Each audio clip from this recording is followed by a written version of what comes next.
వసంతవల్లరి వీణులతో వీక్షించండి. వసంతవల్లరికి స్వాగతం. ఈనాటి వసంతవల్లరిలో ప్రముఖ కథా రచయిత్రి శ్రీమతి లలితా శ్రీపతి గారి రచన సెకండ్ ఇన్నింగ్స్ వింటారు.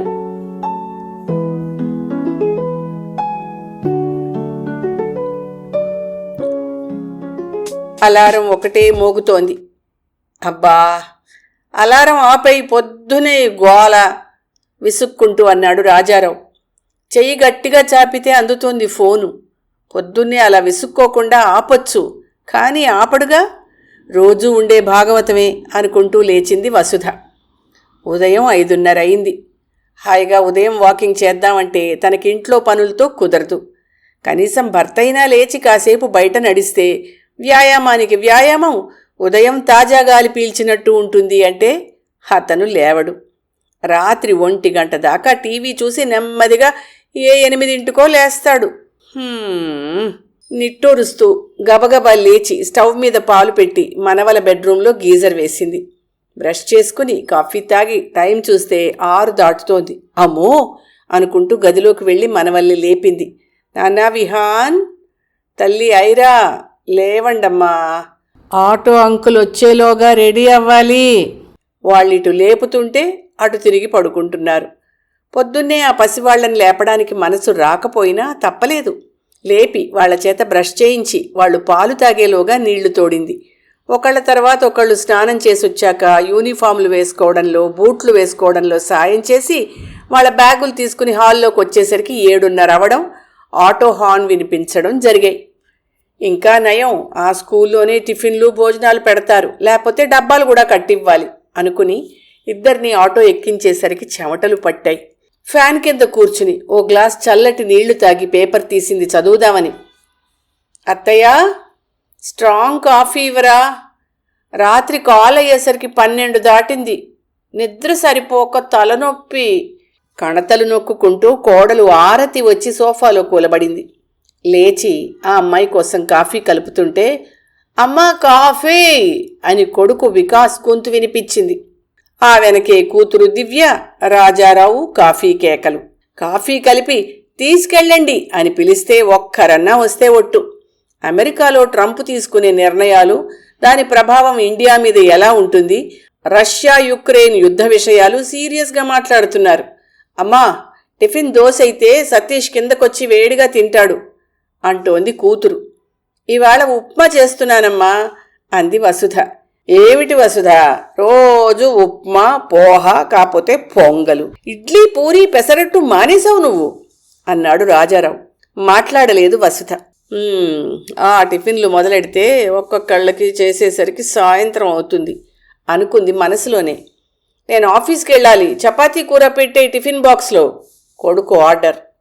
నేను ముఖ్యమైన కాల్ అటెండ్ అవ్వాలి, ఏదైనా అవసరమైతే మెసేజ్ పెట్టండి. పక్క రూమ్లో పనిచేసుకునే కోడలి ఇన్ఫర్మేషన్.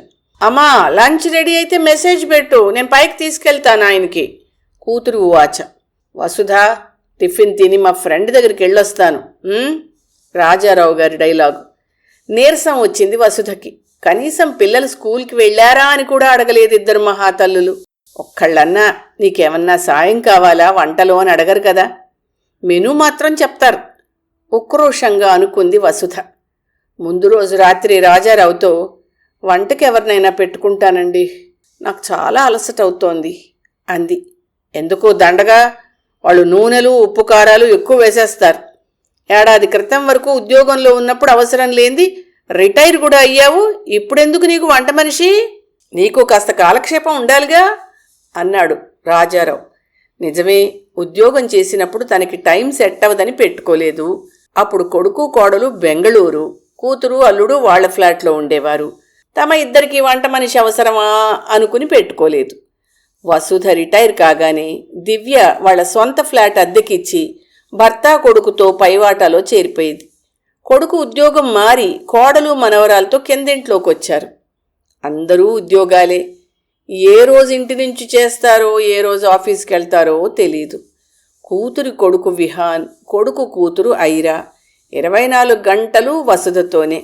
ఉదయం స్కూల్కి తయారు చేసి పంపితే మధ్యాహ్నానికి సరిగ్గా అందరూ భోజనాలై వసుధ కాస్త రెస్ట్ తీసుకుందాం అనుకునేసరికి స్కూల్ నుంచి వచ్చేస్తారు పిల్లలు. కూతురు కోడలు ఆఫీస్ పని, అదయ్యాక సెలలో కబుర్లు, ఆన్లైన్లో షాపింగులు, ఎంతసేపు బిజీ. సాయంత్రం మనవల్ని పాలు పట్టి పార్కుకి పంపితే ఆటలయ్యి వచ్చేసరికి డిన్నర్ రెడీ అవ్వాలి.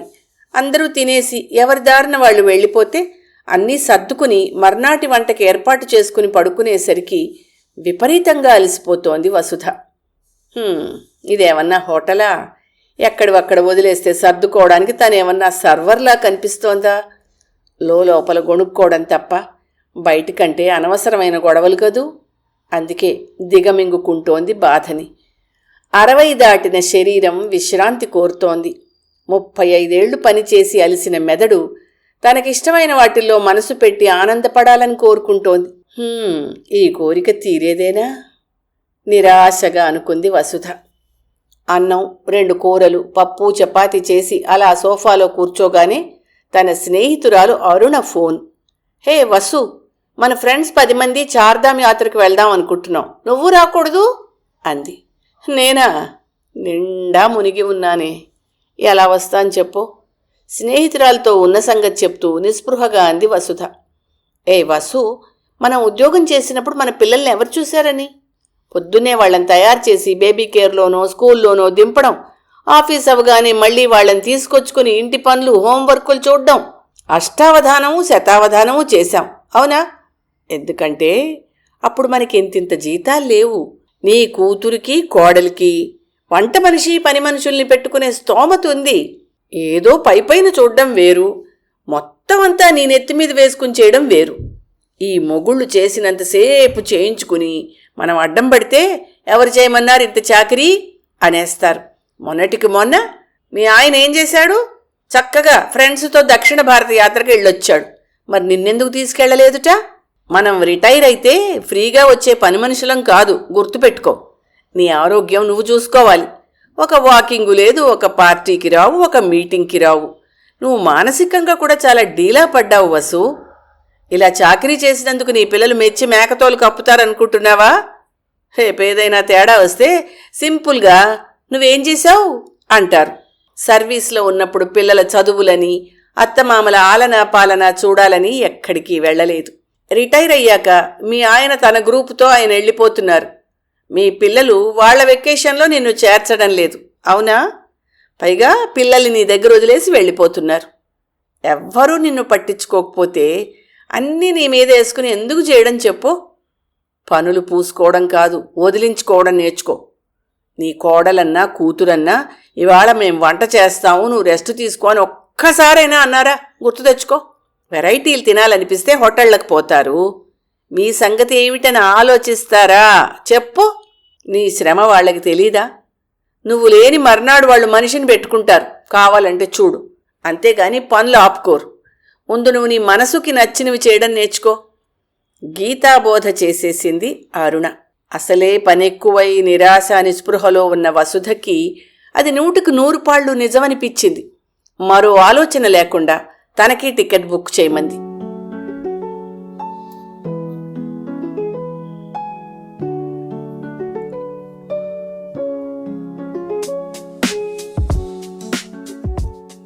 రాత్రిపూట కుటుంబ సభ్యులందరూ కలిసి భోజనం చేయడం అలవాటు. ఇదిగో అంతా ఓసారిటు వినండి. రేపటి నుంచి నా సెకండ్ ఇన్నింగ్స్ మొదలు పెడుతున్నాను. డైనింగ్ టేబుల్ దగ్గర తన కుటుంబాన్ని ఉద్దేశించి తన నిర్ణయాన్ని చెప్పింది వసుధ. ఏడాది క్రితమే మొదలయ్యిందిగా నీ సెకండ్ ఇన్నింగ్సు, ఇప్పుడు కొత్తగా ఏమిటి మళ్ళా? ఒక పిచ్చి నవ్వు నవ్వి అన్నాడు రాజారావు.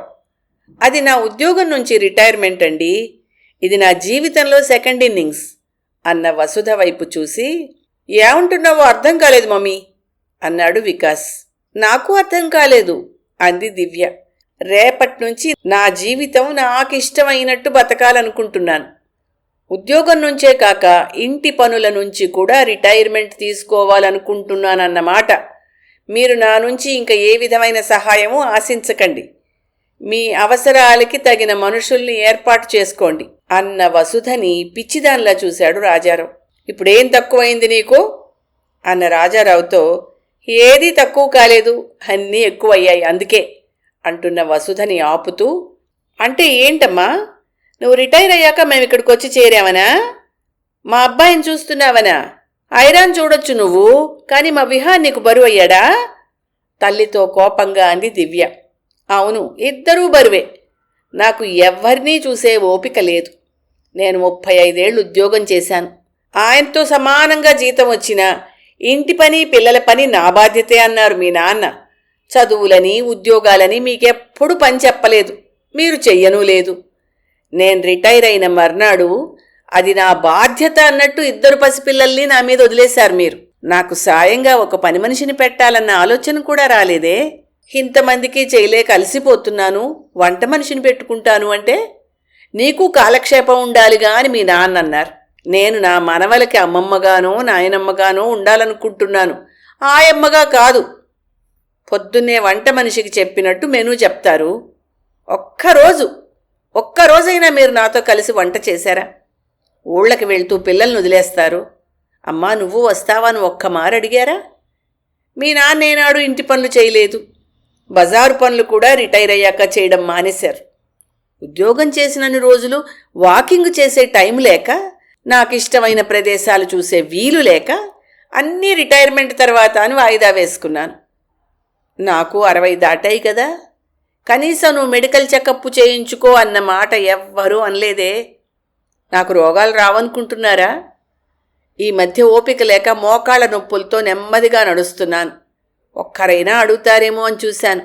హబ్బే, నా ఆశ నిరాశే అయింది.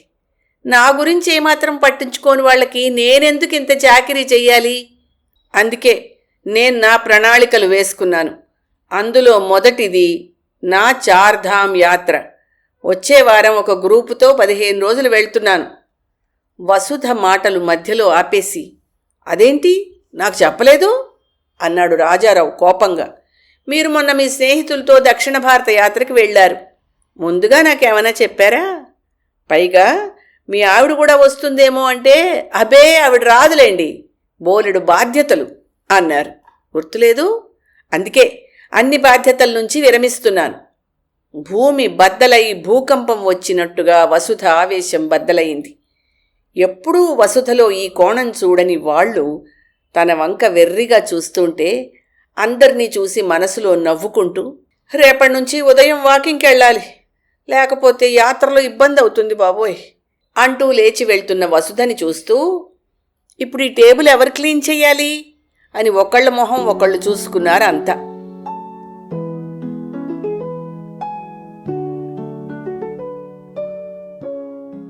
వసంత వల్లరిలో ప్రముఖ కథా రచయిత్రి శ్రీమతి లలితా శ్రీపతి గారి రచన సెకండ్ ఇన్నింగ్స్ విన్నారు. ఇవాల్టి కార్యక్రమం మీకు నచ్చిందని ఆశిస్తున్నాను. అందుకే లైక్ చేసి మీ మిత్రులకు బంధువులకు లింక్ను షేర్ చేసి మీ అమూల్యమైన అభిప్రాయాన్ని నాకు కామెంట్ బాక్స్లో తెలియచేయమని, వసంతవల్లరికి సబ్స్క్రైబ్ చేయమని విన్నవించుకుంటూ మీ వసంతలక్ష్మి అయ్యగారికి సెలవు మరి. Thank you. వసంతవల్లరి మిత్రులు, శ్రేయోభిలాషులు, వీక్షకులు, శ్రోతలు అందరికీ ఒక విజ్ఞప్తి. గతంలో లాగానే ఎప్పటికప్పుడు నా కథలను విని స్పందన తెలియచేయమని కోరుతూ, నేను చదివిన కథ మీకు బాగా నచ్చినట్టయితే తప్పకుండా హైప్ ఆప్షన్ నొక్కి నన్ను ప్రోత్సహిస్తారు కదూ.